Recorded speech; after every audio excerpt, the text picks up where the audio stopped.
이번 시간에는 우리가 이제 천지는 대우주라고 그러죠. 하늘의 천체를 대우주라고 그러는데, 그러면 사람은 소우주다라고 그럽니다.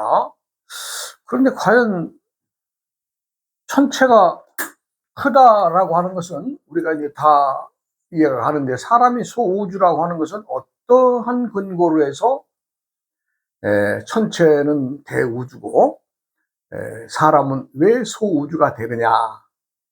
그것은 천체의 운행이 천체의 운행이 인체의 기혈 운행과 같기 때문에 하늘의 천체의 운행이나 사람이 몸에서 기를 들이고 내면 기와 혈의 그 운행이 동일하다. 그래서 이제 그것을 길게는 설명드릴 수 없고 간략하게 설명드리고자 합니다. 우리가 이제 천지의 근은 양기와 음기에 의해서 우리가 이제 계절이 바뀌고 또 천체의 모든 운행이 바뀌죠. 즉 동, 남, 서, 북 이렇게 이제 하루의 자전 운동이 보더라도 방향이 바뀌면서 하게 되고, 그러면은 하늘의 천체의 중심이 어디에 있느냐, 어디로부터 시작을 하느냐. 우리는 이제 지구는 말하자면 이제 북극에서 시작을 합니다. 북극에서 시작을 하고, 우리 북극의 시동철을 우리가 이제 천근이라고 하고, 그 남극의 기운이 음이 시작하는 곳이죠. 그것을 이제 월굴이라고 합니다. 월굴. 그래서 우리가 천근과 월굴의 은행을 보면 알 수가 있는데, 천근과 월굴. 이것은 양기가 시동하는 곳, 시동처. 이것은 음기가 시동하는 처. 이렇게 됩니다. 그렇게 해서 이제 우리가 이제 추나 추동의 그 천근과 월굴이 그 기혈의 운동에 의해서 음양이 순환이 이제 제대로 돌죠. 근데 사실 우리가 이제 그 모든 것의 그 천체의 운행은 북극성에서부터 시작을 한다 그랬죠. 북두칠성이 저 앞에 있는 그 대장별이 북극성인데, 지구 태양계의 중심이 북극성입니다. 그 다음에 태양을 중심으로 돌아가는 행성 중에서 그 안에 우리가 지구가 있죠. 또 지구가 있는데 지구에 또 묘하게 그 위성이 하나 있잖아요. 달. 그 달이 또 말하자면 음기의 시동처고 태양은 양기의 시동처라고 하죠. 그래서 우리가 이제 양기의 시동처는 천근이라고 하고, 음기의 시동처, 시동이란 비로소 시작하는 점이라는 거죠. 계절적으로 보면 우리가 이제 말하자면 이제 그 양기가, 하늘의 양기가 북극에서 시작을 하면 그 우리 북극을 천근이라고 하죠. 천근, 이제 양기의 시동처입니다. 그럼 양기의 시동처랑 우리의 그 계절로 보면은 동지에 속합니다. 동지에 속하면은 가장 음기가 성할 때에 그 양기가 하나 딱 생겨나죠. 네. 그래서 이제 그 거기가 이제 말하자면 북극이 우리가 이제 시동초를 이제 우리가 그 계절상으로 우리가 이제 동지가 되며, 이제 선천 곤삼절국이요 후천 일육 감중년국이다. 그래 그 8괴로의 그 주역의 괴로 말하면 진의 복괴에 속하고, 동지의 일량이 시생하여 매일 1분 3초씩 이제 정동으로 이제 말하자면 양기를 이제 부어주는 거죠. 그렇게 해서 점점 해서 진하련궁에 그 들어가면 주야의 길이가 같아지고 절기가 이제 추분의 절기에 이른다. 그래서 이제 양기가 점점 상승하여 동남간 팔목 진하련궁에 이르면 양기의 상승하는 종점이 되며 절후로서는 망종 하원 무게일이다 그랬어요. 그렇게 하고 이제 극직반의 원칙으로 뭐예요? 이제 양기가 점점 이제 그 동지에서부터 쭉 춘부를 지나서 망종까지 쭉 양기가 뻗어오르면 어떻게 되니 또 자연이 지는 또 극직반, 즉 극에 달하는 기운은 어때요? 즉 화기가 올라가서 그 어느 만큼 올라가면 자신이 올라가지 못하고 왜 꺾여요? 위에 찬기에 의해서 스스로 물이 되어 가면서 음을 만들어내는 거죠. 예. 또 음의 기준인 물이 또 아래로 윤하한다고 해서 계속 아래로 가면 어떻게 됐어요? 큰 대해를 이루고 바다를 이루는 곳에 이르러서는 어떻게 돼요?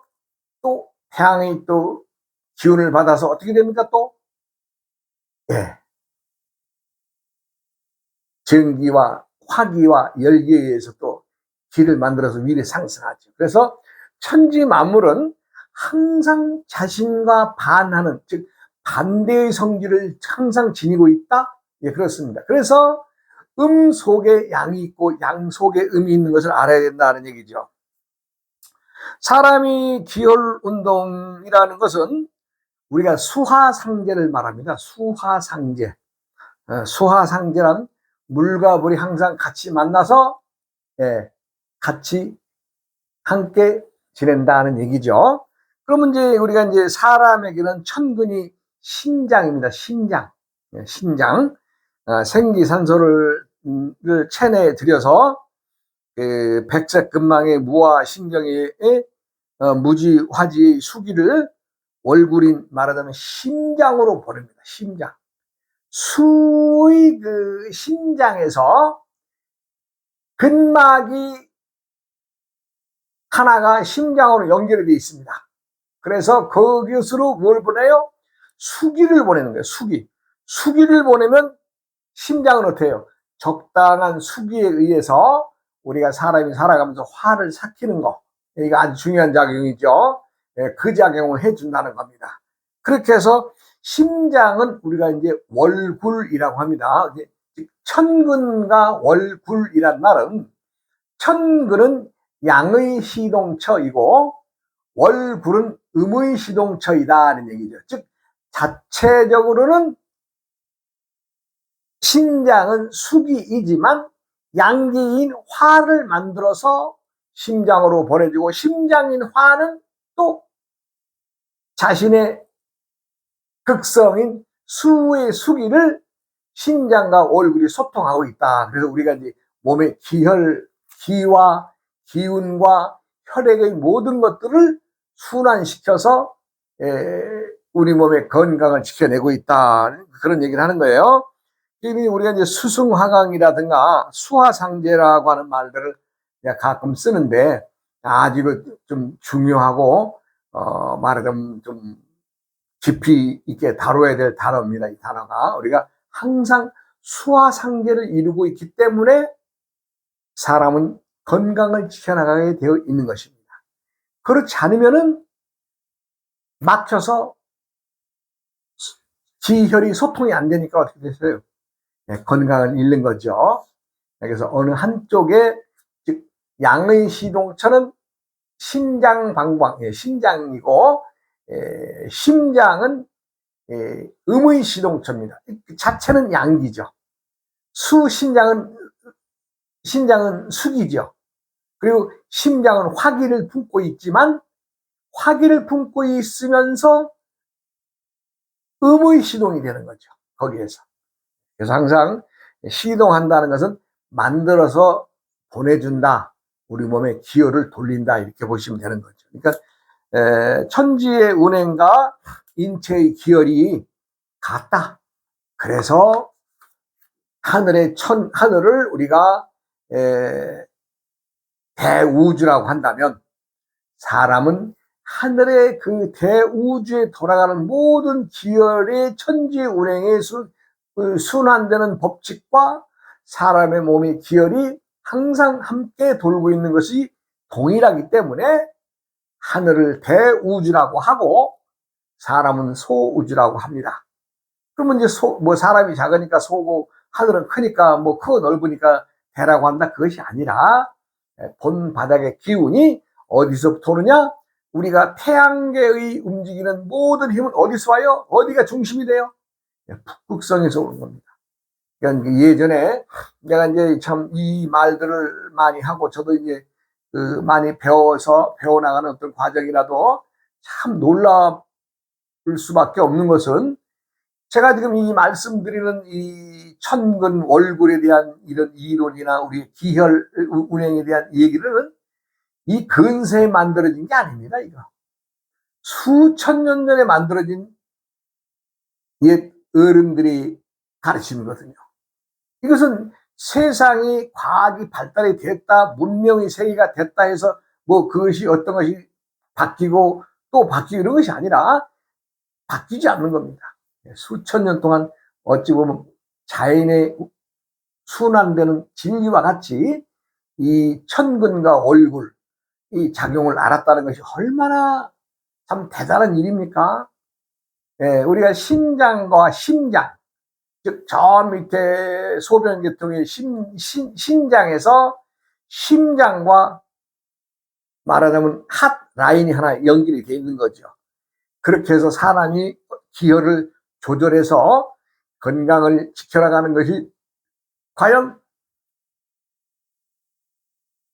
고대 사회의 7, 8년 전, 9천 년 전에 이러한 사실들을 알아서 문헌에 남아서 이제 이어서 내려서 이제 좀 오늘에까지 이르게 된 것을 보면 참 놀라울 수밖에 없는 거죠. 어떻게 천체의 운행이 북극성에서 시작했다는 것에 대해서도 놀라운데 사람의 기혈 그때 당시는 수술을 해봤겠어요, 해봤겠어요.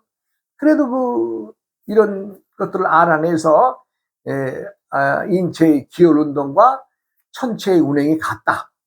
그래서 천체의 운행은 우리가 대우주라 하고 사람의 기혈 운행을 소우주의 움직임이다라고 얘기를 하는 거죠.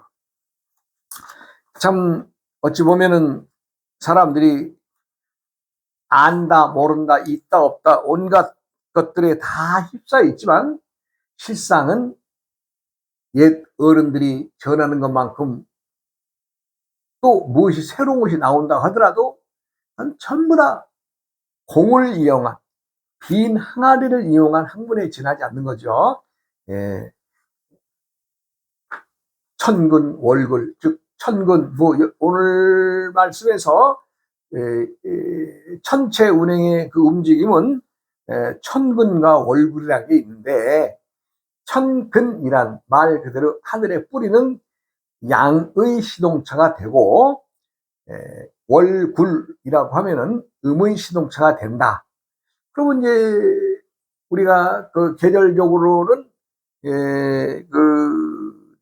동지가 해서 일양이 생한다. 그래서 천근의 시동차가 이제 계절적으로는 동지이고 하지에 다다르면은 말하자면 월굴 하지는 남극이죠.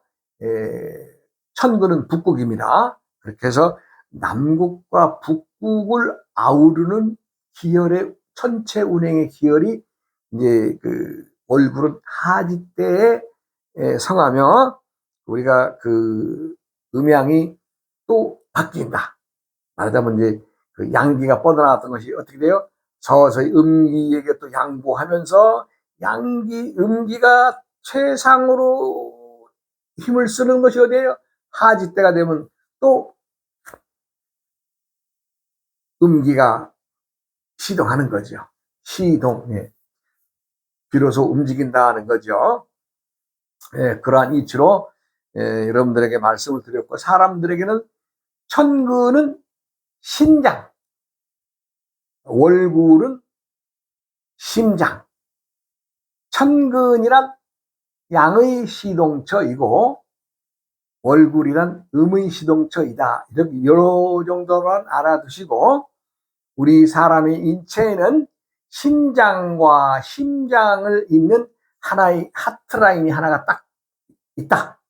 그것에 의해서 우리 모든 기여를 조종하는 거죠. 말하자면 내가 지금 어떤 더운 위를 받는다, 어떤 창조를 받는다고 할 때 그 신장과 심장이 적당한 기운을 서로에게 내려보내주고 올려보내주고 하면서 사람의 기여를 조종한다 이런 얘기죠. 이거 매우 인체에서 아주 매우 중요한 작용을 하는 건데 참 이것을 알았던 옛 어른들이 참 보면 놀랍도록 무서울 정도로 아주 이거 좀 대단한 것이 아니겠습니까?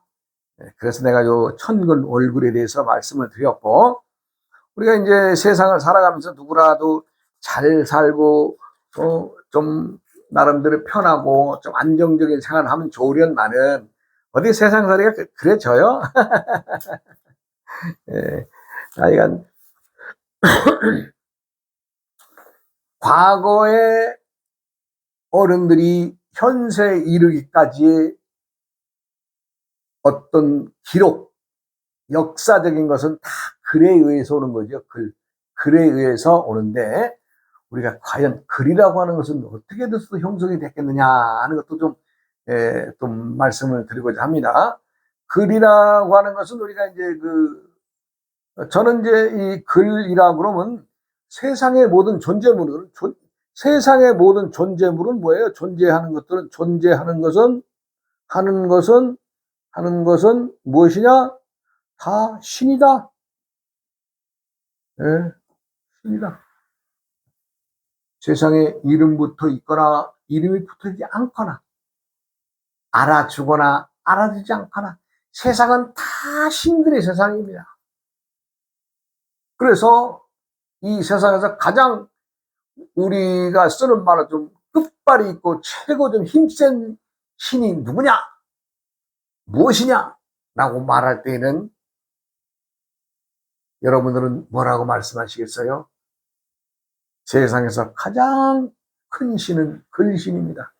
가장 큰 신은 누구냐? 글신.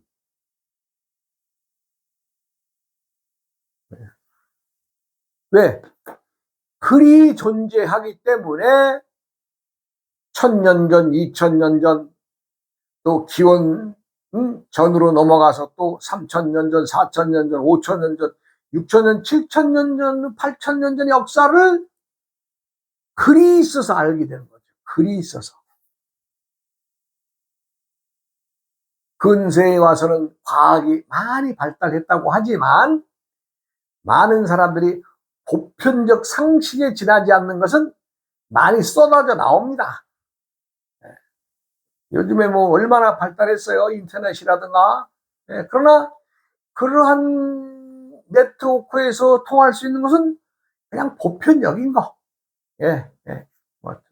그러나 옛 고대 문헌에서 글자 몇 자 이렇게 발굴했다, 찾아냈다 할 때 그 글자들의 뜻은 어마어마한. 그러면 이제 이 언어라고 하는 것은 소통에 의해서 소통을 위한 하나의 수단이고 하나의 방법으로 글이 만들어졌지 않겠느냐? 예, 그렇죠. 내가 살던 이 시대에 어떻게 살았다라고 그때의 일을 기록한 역사의 글, 그 글이 있었기 때문에 후대의 사람들은 500년 후에, 1000년 후에도 이 시대에는 이러했구나. 이런 사람들은 이렇게 또 살았구나라는 것을 알 수 있는 거죠. 그러면 소통의 방법에서 이제 우리가 쓰고 있는 그 글로 보면 한자가 있어요. 한자, 한문이 있는데, 한문 이전에도 여러 글들이 많았겠죠. 말하자면 이제 우리가 그 배달국이나 고조선에서 사용했다는 녹도문, 말하자면 결승문자가 있었고, 결승문자란 뭐냐면 매듭을 지어서 매듭을 어떻게 묶어서 어떻게 글을 표현한 방법을 가지고 결승이라 이제 말하자면 꼬아서 묶어서 어떻게 했던 그 고대의 어떤 결승문자가 있었다고 그래요. 또 그다음에 녹도문자라고 있어요. 녹도문. 녹도라고 하면 이제 사슴의 발자국이 남긴 형상의 글이다. 그래서 이제 그러한 글들이 또 있었던 것을 또 알 수가 있고, 이제 참 3,000년, 한 4,000년 전부터는 한자가 서서히 구체화되고 형상화되는 시대가 아니겠느냐. 그래서 대략 한문의 역사를 보면 대략 한 4,000년에서 4,500년 정도로 보죠. 그럼 이제 글자가 이제 처음 만들어질 때에는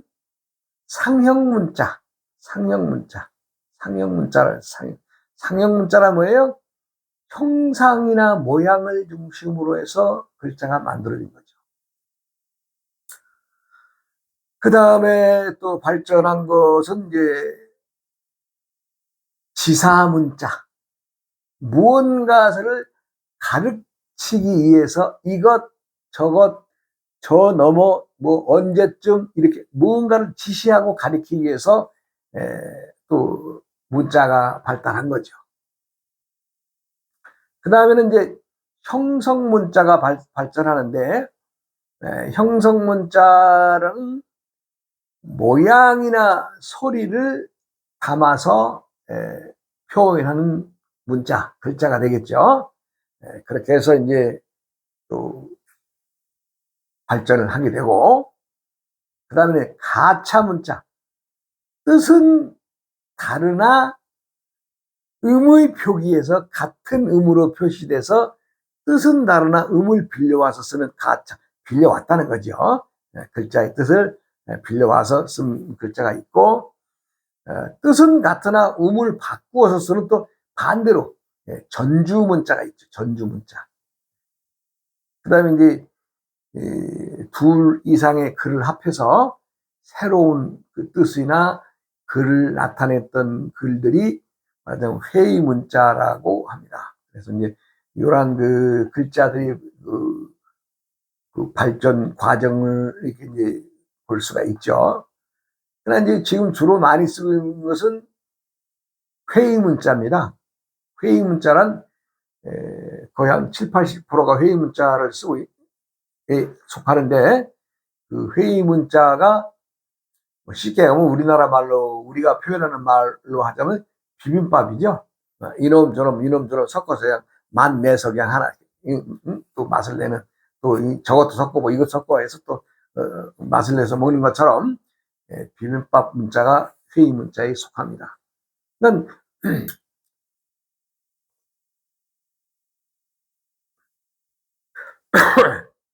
한문이 중국의 한나라 시대에 발전돼서 사용해 왔으니까 그게 중국 문자다라고 다들 치부를 하고 있습니다만은 그렇지 않습니다. 이 글자가 형성되어진 시대적 배경으로 보면 우리 옛 고조선이 중국을 포함한 모든 민족의 가장 우두머리로서 한자의 모든 기호를 다 옛 고조선에서 만들어 썼던 것을 알 수 있습니다. 이제 뭐 지금 중국 사람들은 다 그냥 자기들 멋대로 시대적으로나 이 모든 글들의 자기들 역사서라든가 아니면 과거 고대의 지명들이라든가 이런 것들을 다 싹 바꿔버리고 자기들이 이제 막 세상에 이제 참 대장의 나라다. 자기들이 이 세상에 어떤 인류의 창시의 나라다라고 그 말을 하지만 진정한 주인은 말이 없죠. 그 중국 사람들 보세요. 중국 사람들이 얼마나 미개하냐면요. 지금도 길 가다가 그냥 그 대소변을 갖다 그냥 내리 까고 본답니다. 아니, 난 놀랬어요. 그러한 나라의 그런 족속들이 어떻게 세상의 창시의 나라가 되겠어요? 부끄럽고 쪽팔릴 일이죠. 우리나라 사람들 외국에 나서 설사 어떤 급한 상황에서는 그럴 수 있을 수도 있습니다만은 우리나라의 그 홍익 인간의 정신을 담고 살아가는 우리 한민족의 모든 고조선의 자손들은, 즉 배달의 자손들은 남에게 절대 해끼치지 않습니다. 한번 보세요. 우리가 지금 살아가는 꼴을. 그렇게 수백 번, 수천 번에 이르는 침략을 받고 이리 밀리고 저리 밀리고 해서 정말 목숨이 경각에 달려서 겨우 부지부지해서 밀리고 밀려서 지금 한반도 이 절반에 의지해서 살고 있으면서도 물론 중국 놈들이나 일본 놈들을 미워하지요.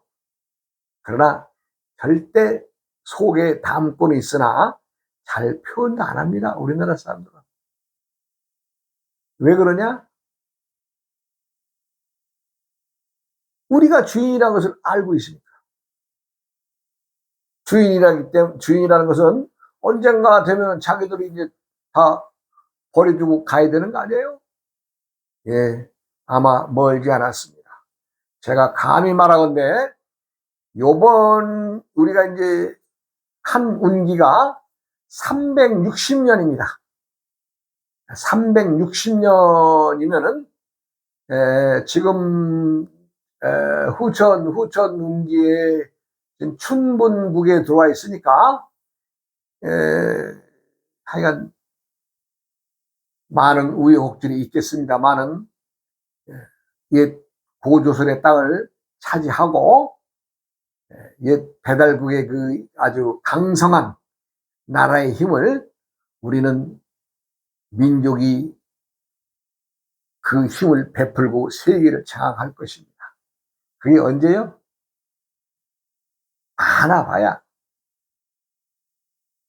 한 280년에서 한 300년 그 정도 됩니다. 한 300년 정도로 보면 되겠죠. 요 운기가 360년이니까 지금 대략 한 60년 정도 좀 지났어요.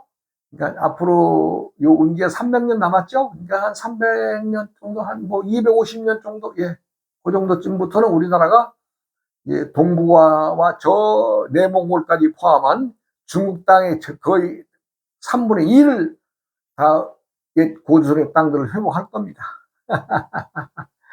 예, 참 그러한 것도 내가 세상에 이런 말을 할 수 있게 되는 것도 어찌 보면은 하늘의 천기를 누설하는 건데, 그러나 이제는 그러기까지의 변화, 어떠한 가정으로 어떻게 가느냐, 요거.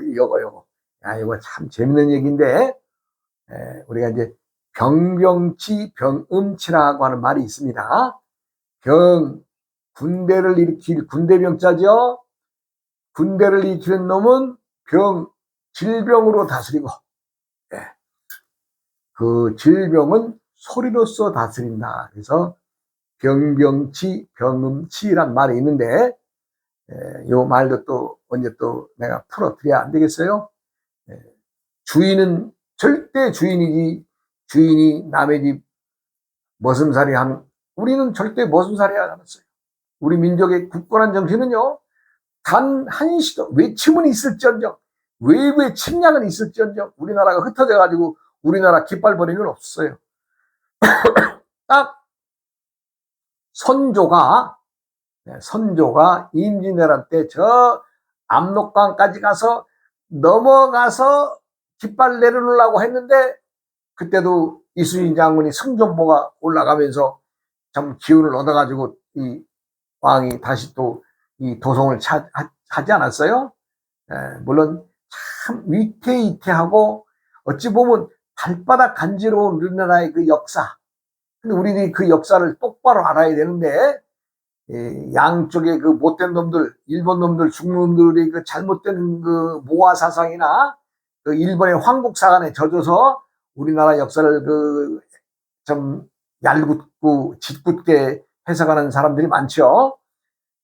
때가 되면 정리가 안 되겠습니까? 모든 건 때의 일이니까. 가만히 있어. 또 시간이 됐네. 또 다음 시간으로 이어가겠습니다. 여러분 고맙습니다. 어이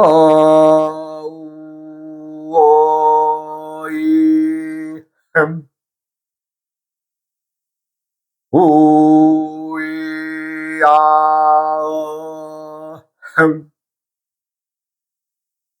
우이아어 흠